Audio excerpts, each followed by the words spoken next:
రుణాలు మాఫీ చేస్తాను అన్నాడు, కనీసం వడ్డీలకు కూడా లేకుండా చేస్తా ఉన్నాడు అని చెప్పి ప్రతి రైతన్నకు చెప్పండి. ప్రతి రైతన్నకు చెప్పండి. అన్న, గతంలో రైతన్నలకు 0 వడ్డీకి రుణాలు వచ్చేటివి. ఈ పెద్ద మనిషి ముఖ్యమంత్రి అయిన తర్వాత 0 వడ్డీ అన్న పథకం పూర్తిగా ఎగరగొట్టాడు కదన్నా అని చెప్పి ప్రతి రైతన్నకు చెప్పండి. ప్రతి రైతన్నకు చెప్పండి. అన్న, ఈ 5 సంవత్సరాలలో ఏ ఒక్క పంటకైనా కూడా, ఏ ఒక్క సంవత్సరంలో అయినా కూడా గిట్టుబాటు ధరలు వచ్చాయా అన్నా అని చెప్పి ప్రతి రైతన్నను అడగండి. ప్రతి రైతన్నకు చెప్పండి. అన్నా, చంద్రబాబు ఇచ్చే 3,000 రూపాయలకు మోసపోవద్దన్నా, 20 రోజులు ఓపిక పట్టన్నా, ఆ తర్వాత అన్నను ముఖ్యమంత్రిగా చేసుకుందాము.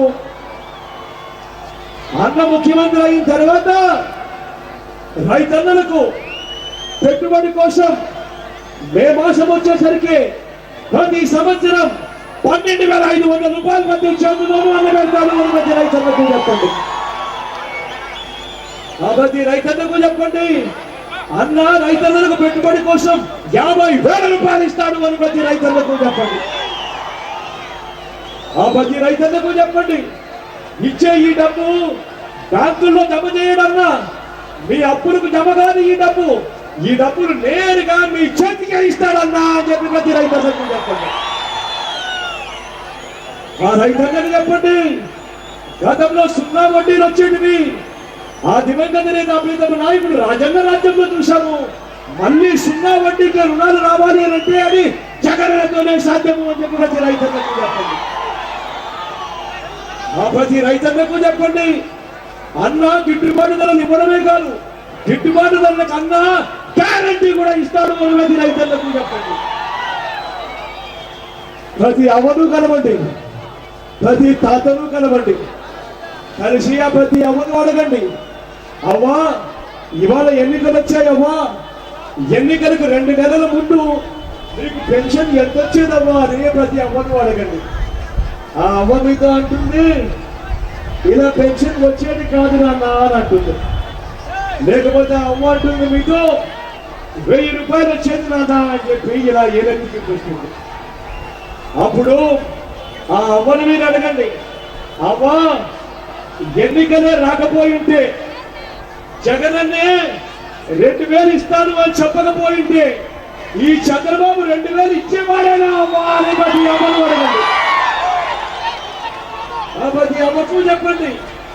అవ్వా, చంద్రబాబు చేసే మోసాలకు మోసపోవద్దమ్మా, 20 రోజులు మీకు పెట్టమ్మా, ఆ తర్వాత మీ మనవడు ముఖ్యమంత్రి అవుతాడమ్మా అని ప్రతి అవ్వకు చెప్పండి.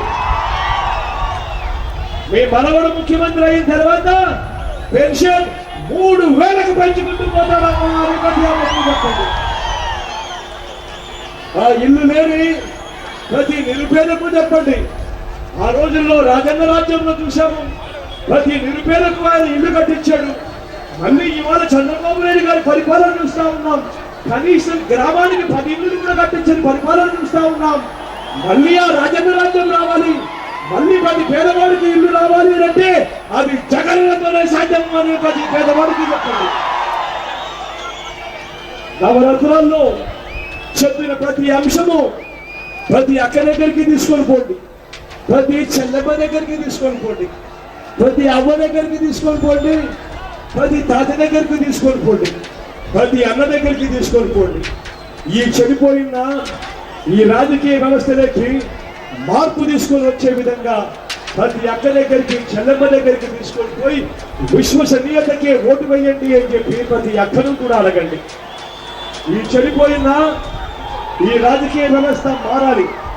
ఏదైనా రాజకీయ నాయకుడు మైకు పట్టుకొని ఫలానికి చేస్తాను అని చెప్తే ఆ రాజకీయ నాయకుడు ఆ చెప్పినది ఎన్నికల ప్రణాళికలో పెట్టి ఓట్లు అడిగి ప్రజలతో ఓట్లు ఇచ్చుకున్న తర్వాత, గెలిచిన తర్వాత ఆ రాజకీయ నాయకుడు అది చేయకపోతే తన పదవికి తాను రాజీనామా చేసి ఇంటికి వెళ్ళిపోయే పరిస్థితి తీసుకొని రావాలి. ఈ వ్యవస్థలోకి మార్పు రావాలి. ఈ వ్యవస్థలోకి విశ్వసనీయత అన్న పదానికి అర్థం రావాలి. ఈ చెడిపోయిన ఈ రాజకీయ వ్యవస్థకు వ్యతిరేకంగా ఓటు వేయమని చెప్పి మిమ్మల్ని అందరినీ కూడా కోరుతూ, మీ అందరి చల్లని దీవెనలు, మీ అందరి చల్లని ఆశీస్సులు నా ఎడమవైపు తిప్పేశామని అన్నాడు. డాక్టరు సౌమ్యుడు, మంచివాడు, మంచి చేస్తాడు నాకు సంపూర్ణమైన నమ్మకం ఉంది. మీ అందరి చల్లని దీవెనలు, మీ అందరి చల్లని ఆశీస్సులు తిప్పేశామన్నపై ఉంచవలసిందిగా సవినయంగా చేతులు జోడించి పేరు పేరుగా ప్రార్థిస్తా ఉన్నారు. అదే రకంగా నా కుడివైపున మాధవ్ ఉన్నాడు.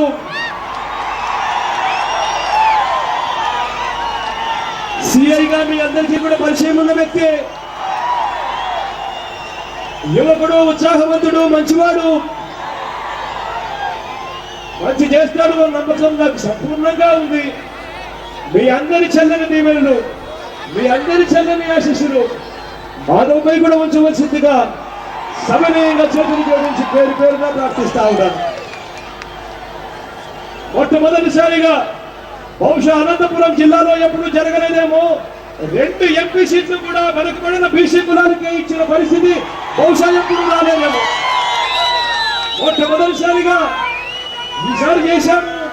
మీ అందరి చల్లని దీవెనలు, మీ అందరి చల్లని ఆశీస్సులు వైఎస్ఆర్ కాంగ్రెస్ పార్టీపై ఉంచవలసిందిగా సవినయంగా 2 చేతులు జోడించి పేరు పేరుగా ప్రార్థిస్తా ఉన్నాను.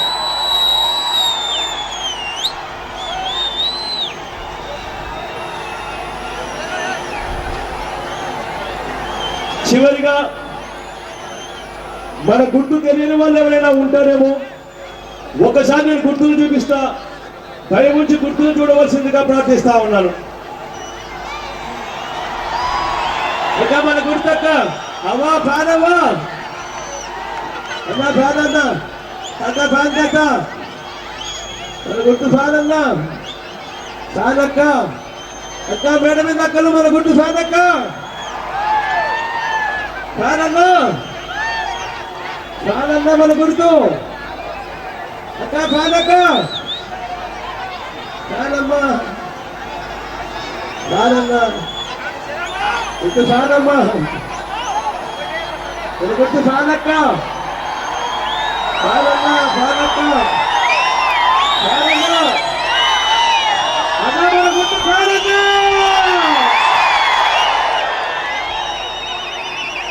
ఫ్యాన్ అన్నా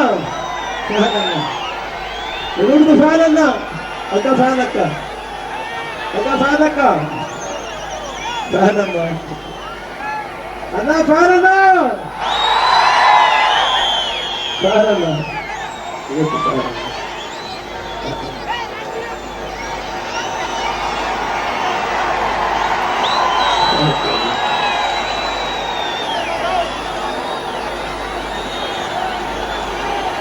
చెరగని చిరునవ్వులతో ఆప్యాయతలు చెప్పినందుకు పేరు పేరున మరొకసారి హృదయపూర్వకంగా కృతజ్ఞతలు తెలుపుకుంటూ సెలవు తీసుకుంటా ఉన్నా.